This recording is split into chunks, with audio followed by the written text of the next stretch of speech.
رغم أنك من الصابئة المندائين إلا أنك يعني تهيم حبا في الحسين. وش علاقتك مع الحسين؟ الحسين عندي نموذج البطل الذي أتمنى أن أموت على غراره.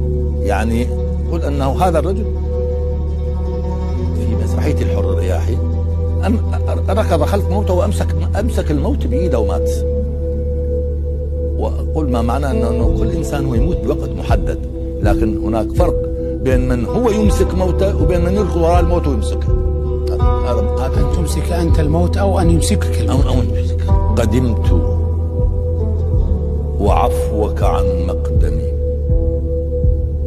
حسيرا أسيرا كثيرا ضمي، قدمت لأحرم في رحمتي، سلام لمثواك من محرم. فمذ كنت طفلا رأيت الحسين منارا إلى ضوئه أنتمي، ومذ كنت طفلا وجدت الحسين ملاذا بأسواره أحتمي، ومذ كنت طفلا عرفت الحسين رضاعا وللآن لم أفطن.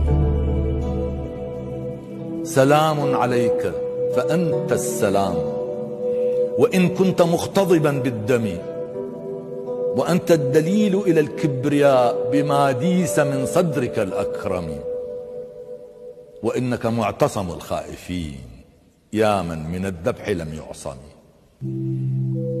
لقد قلت للنفس هذا طريقك لاقي به الموت كي تسلمي، وخذت وقد ظفر الموت ظفرا فما فيه للروح من مخرم.